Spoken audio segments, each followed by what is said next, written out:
Welcome to Russian History Retold, Episode 234, The Russian Elite After the Revolution, Part 1.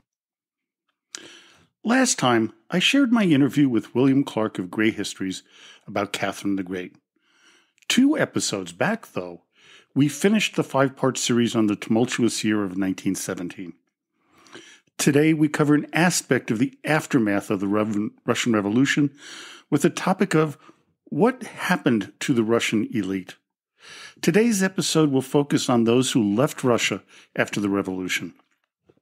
In contrast, the following episode will focus on those sad people who stayed. In researching the fate of the wealthy people of high society in Russia before and after the Russian Revolution, I came upon 2 literary works. The first is After the Revolution, Russian Exiles in Paris from the Belle Epoque Through the Revolution and War by Helen Rappaport. This book covers the tens of thousands of immigrants who made their way to Paris, France after the Revolution and Civil War. The second book, by author Douglas Smith, is entitled Former People, The Final Days of the Russian Aristocracy. This tells the story of those poor souls who remained in Russia and the new Soviet Union after the revolution. My other sources are the tales I was told by my family and their friends, who I got to know while growing up in the Russian Orthodox community in New York City. It also includes my month in Caen, France, in 1972, at the camp next to the Russian Orthodox Church there.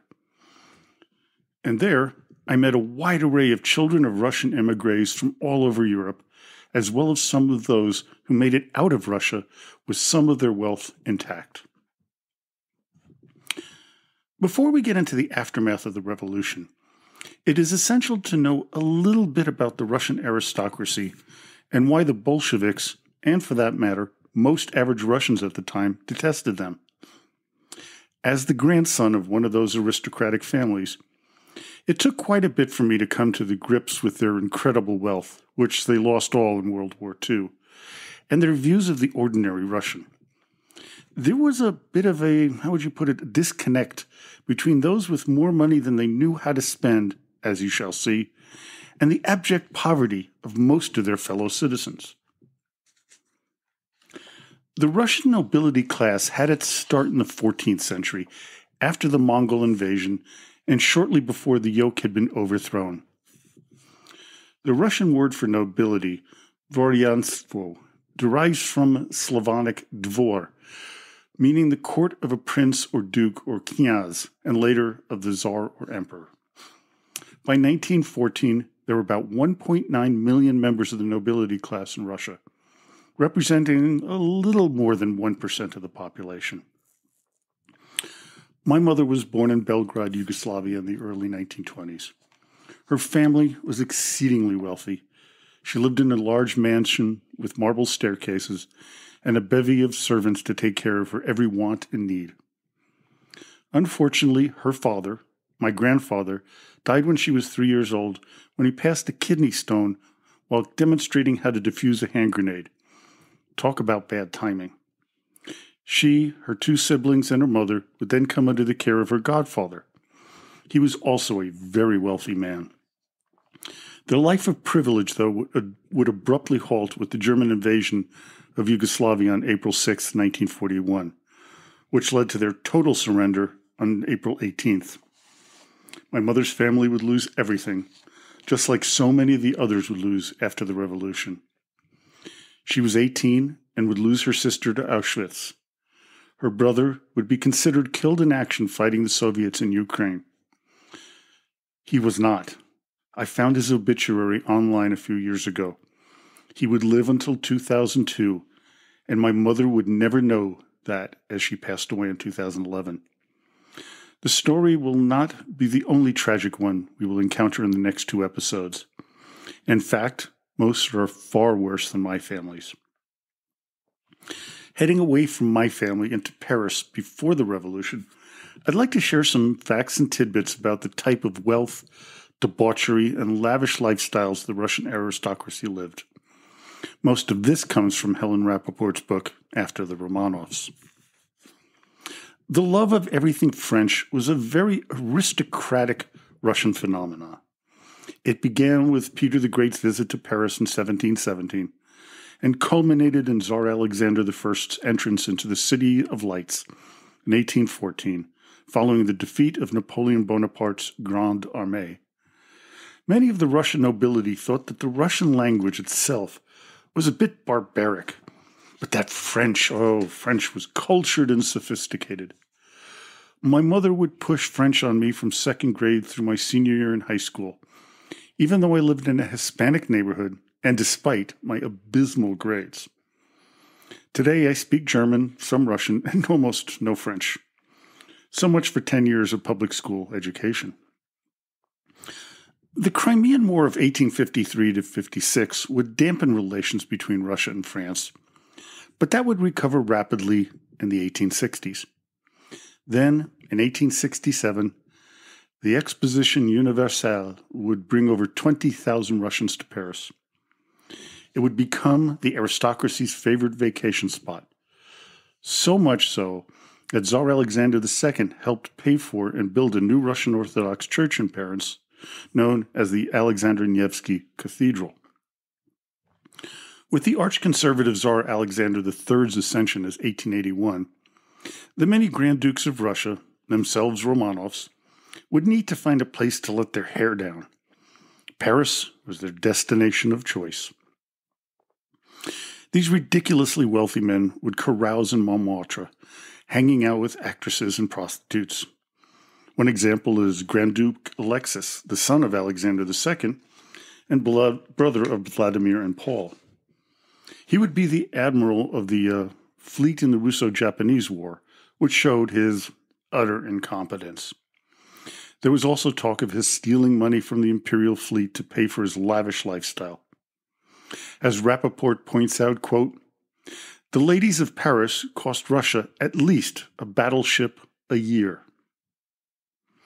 Alexis once gave the French actress Elizabeth Balletta a diamond and ruby cross that cost $22,600 at the time. This is the equivalent of more than $700,000 in today's money. The cross would be nicknamed, quote-unquote, the Pacific Fleet. Alexis would be forced to resign his post as admiral of the fleet because of his gross incompetence and financial shenanigans. He would be one of the proverbial lucky ones, as he would not live long enough to see the revolution, as he died in Paris in 1908. Alexis's decades of comfort and good living eventually took their toll on his health, as he died of pneumonia, an overly obese and unhealthy man. In 1905, with the events surrounding Bloody Sunday and other tragedies occurring, including the assassination of Grand Duke Sergei, the fifth son of Tsar Alexander II, the nobility of Russia began to sense that the country they called home, Russia, was becoming more and more inhospitable. Some, like my family and many others, started to make plans to leave the country and find safer havens. They also began to move their vast fortunes out of Russia. Those who had this kind of foresight would do far better than their fellow aristocrats. The amount of frivolous spending by the Romanov family and others in the upper crust of society was astonishing. The media in Russia, especially the growing radical elements, would use this against them. Imagine the outrage of a simple factory worker how he would feel hearing about the excesses while you yourself struggle to make ends meet. This would expose one of Tsar Nicholas II's most significant faults, a disconnect with the people of Russia. He was no longer the little father. He was the epitome of everything that was wrong with their country. People like Trotsky and Lenin would stoke up the anger of the populace. This explains the absolute viciousness and brutality against the nobility we shall see unleashed in this series. The people of Russia were angry that their tax dollars would subsidize the immoral behaviors and lavish spending of a small group of the privileged. So, How could the upper crust be so blind to the ramifications of their actions? Over the years, when I talked to relatives and their friends within the Russian Orthodox Church, a common theme emerged. Quote, "It was God's will that we have this kind of wealth and privilege," unquote.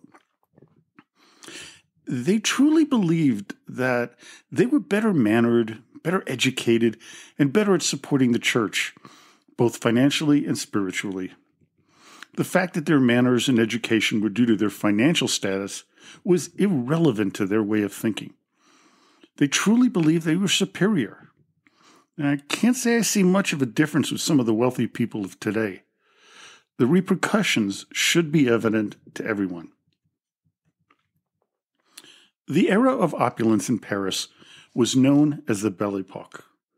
The outbreak of World War I shook the foundation of the nobility in Russia, but not enough for them to give up their lifestyles. With the horrendous losses of men and the strain on the Russian people nearing a breaking point, we evidenced the outcome in our last series on the events of 1917. The title of Rappaport's fourth chapter is, quote, "We have outlived our epoch and we're doomed." These words would be uttered by Grand Duchess Maria Pavlovna, daughter of Grand Duke Paul, in March of 1917. She didn't have a clue how right she was.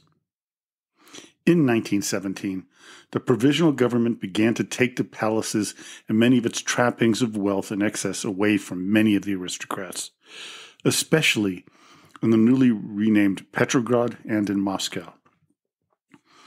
This would deprive many of the money they needed to make a getaway in style. As the government began to falter, the reality that the ultra-radical elements of the revolution would gain control would hasten the exodus out of Russia. Many of the nobility would have delusions that the White Army would eventually gain victory over the low-class scum like the Bolsheviks. But the reality that this was just a fantasy began to take hold. They needed to get out of Dodge, and get out now. In April of 1917, Maurice Palaiolog, the French ambassador to Russia, had dinner one final time with Grand Duke Paul and his wife Olga at their palace at Tsarskoye Selo. He remembered walking with them through the house. Palaiolog wrote in his memoirs, quote, "We feasted our eyes on all of these splendors, the pictures, the tapestries, the protrusion of furniture and treasures of art. What was the good of all of that now? What would become of all these marvels and glories?" With tears in her eyes, the poor princess said to me, "Perhaps this house will be taken from us quite soon, and I've put so much of myself into it." While the target of the provisional government was the ruling Romanovs, Nicholas and his family, as well as the Grand Dukes and Duchesses, Lenin was quoted as saying in 1901, quote, "It was necessary to cut off the heads of at least 100 Romanovs." When the Bolsheviks came to power in late 1917 and early 1918, anyone deemed bourgeois was considered an enemy of the state. If you think this meant only those with money and power, think again. This meant writers, artists, scientists, and the educated. The Bolsheviks used the terms attack, expropriate, and the scariest word of all, liquidate. The fear of all of these people was to manifest itself late in October and early November, when it was apparent that the radical left had seized power. The scramble to find a way out of Russia was underway. There were two problems. First, the Bolsheviks and their current allies controlled much of the railway system, making travel difficult at best. While people could move and travel, they were somewhat restricted by what they could take with them. Imagine that most of your wealth is tied up in jewels, art, buildings, and other non-liquid assets. You could only take so much with you, maybe 1 or 2 suitcases. The rest you needed to leave behind. When the Bolsheviks took control of the banks, they froze any money the wealthy possessed. The shortest distance from St. Petersburg to a foreign country would be to head to Finland. Well, the Bolsheviks knew this and quickly shut that route down. The next best option for many of the elite was to head south towards Crimea. That is where some of the more substantial contingents of the White Army were encamped. The city of Kiev was a gathering point for many Russians, nobility included, who wanted out of Russia. From there, they all hoped to make it to Odessa, to board a ship to France, London, Constantinople, or any country or city that would take them. By this time, the royal family had been executed, along with many Grand Dukes, their wives, and children. But by the summer of 1918, there had been some signs of leniency for the minor nobility, related, though sometimes distantly, to the Romanovs. This was to come to an abrupt and brutal halt on September 12, 1918. This is when the head of the Cheka, Moisey Uritsky, was assassinated in Moscow. A reign of terror swept over the city. Thousands were executed, and many others were arrested and tortured. The final 4 Romanovs were executed at the Trubetskoy Bastion on January 30th, 1919, in a humiliating fashion. The temperature was 20 below zero. They were forced to remove their coats and shirts before being shot in front of a pit. As one of the executioners said to the 4-man, Grand Duke Dmitri, Paul, Nikolai, and Georgy, "We're going to shoot you, and we're not going to bury you under slabs of marble, but under slabs of wood." 15 of the members of the royal family and their close friends made it out of Russia in April 1919. Over the next 2 years, the last of the refugees were able to make it out of Russia, only to face abject poverty, disgrace, and facing a future where they would actually have to work to make a living. It would break many, strengthen some, and cause hardships for all. Paris was one of the main cities where these poor souls would head to, believing that somehow, some way, they could revive a world that was no more. When Russian emigres arrived in Constantinople from Odessa, many had no food and little money. Still, the wealthier people had jewelry and other tradable commodities to get food and transportation to other countries. Problem was, there were tens of thousands of people like this. Hence, the dealers in Constantinople took advantage of the situation. They bought jewels for pennies on the dollar. But these were desperate people, especially those with children. So they grudgingly sold whatever they could to continue living. Some had nothing with which to barter with. They begged for work, but they were of a class with no skills and no history of working. But they had to find a way to survive. A group of American relief workers made this observation about some of these people. Quote, "Pathetic appeal of the refined-looking men and women who stood hopelessly on the street corners of Constantinople, with newspapers offered mutely for sale." The old city would see over 250,000 Russian refugees come through its ports. By 1922, there were about 35,000 living there. 8 years later, it would be down to 3,000. In December 1921, a young writer would pen the following for the Toronto Star newspaper as a correspondent about the influx of Russians into Paris, which is where many of the privileged class yearned to reach. Quote, "They are drifting along in Paris in a childish sort of hopelessness, that things will somehow be all right, which is quite charming when you first encounter it, and rather maddening after a few months. No one knows how they live except by selling off jewels and gold ornaments and family heirlooms that they brought with them to France." The author of that quote was Ernest Hemingway. Those with Romanov ties were somehow making do, as many had kept their Parisian homes with some valuables still in them to sell off. However, they would be humiliated when the Bolsheviks began selling off their former precious items at auction houses in Paris and London. There were legal battles that ensued, but none of them were successful. What kept these families of the rich and famous alive, though? It turned out that the women had a skill set that translated into a viable business: needlework. They would sew dresses for their daughters while living the high life in Russia. Even Empress Alexandra was noted by her confidant, Maria Pavlovna, that they, quote, used to amuse ourselves by making dresses for little grand duchesses. Many of these women would work together, creating their own little businesses, sewing for the elite members of Paris, who took pity on them, but knew they were very talented. My mother and grandmother would become just like them when they made it to the United States in the 1950s. They would work at sewing shops making costumes for the New York City theater. Shortly, I'm going to put up some of the pictures of some of my late mother's incredible needlepoint. And if you're going to be able to see that at my website, RussianRulersHistory.com, and I hope to have it out in the next few days. Well, back to Paris and the workshops of the past noble women. One thing they would do while working for hours is that they would reminisce about their past glories.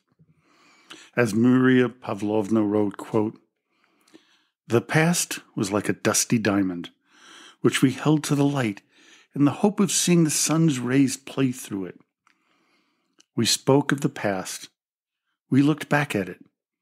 And speaking of the past, we sought for no lessons but tirelessly and aimlessly went over old ground, seeking whom to blame for what had befallen us. Our future as a whole we could not imagine, while a return to Russia, of which we were then so certain, we picture only under very definite auspices. We live side by side with life, but we're afraid of meeting it." You know, I can't tell you how often I heard an old Russian talk about the good old days, the glory days, or the fantastic life they led. They never talked about the people or Russia who had little. And instead, they would speak of all the charitable work they supposedly did. A few would admit to me quietly, away from the others, that it was the opulence that they lived in that probably caused the revolution that took all of that away from them. Coco Chanel, yes, the originator of Chanel No. 5 perfume, would help some of the Russian noblewomen to promote their businesses. Some would flourish, some would flounder, but at least they had something to do to take their minds off their poverty. But what of the men? What were they able to do to help support the families? Taxicab driving. Most of the upper crust of Russian men had no idea what it meant to have a job, especially manual labor. At the time, in Paris and most of France, they needed manual labor workers to go help rebuild the country after World War I. This was a no-go for the formerly wealthy Russians. What they could do was drive, and drive with an aristocratic flair. While few had the financial ability to buy their own cabs, they would work for companies that needed drivers. Men were pretty much the only people who could drive cabs, and there was a shortage due to the massive loss of life of young men in the war. It was also a job that the Russian noblemen could do without losing too much face. The common saying around Paris in the mid-1920s was, quote, "The men drive taxis and the women sew for a living." By 1930, somewhere around 50,000 Russian émigrés lived in and around Paris. While in the Roaring '20s, things were okay. By the 1930s, a global depression hit the world. Interestingly enough, the newly formed Soviet Union did not go through a depression like most of the world. And this was true. It was a point that they used pretty often in their propaganda machine. For the Russian refugees, the depression would hit them doubly hard. Since few could gain French citizenship easily, they fell prey to the French employment regulations that favored native-born citizens. They were also resented by the native population as competitors to the dwindling employment market. Life in France was hard for the typical Russian. Many would decide to leave and head for America. In the United States, many organizations were built to help those of Russian heritage. The Tolstoy Foundation was one, but the most important was the Russian Orthodox Church outside of Russia, also known as ROCOR. This was the church that my family belonged to, as their headquarters were across Central Park where I grew up in New York City. In wrapping up this episode, there were an estimated 1 million emigres from Russia who sided with the whites. They spanned all classes and included military soldiers and officers, Cossacks, intellectuals of various professions, dispossessed business people and landowners, as well as officials of the Russian imperial government and of various anti-Bolshevik governments of the Russian Civil War period. They were the lucky ones, as I mentioned earlier.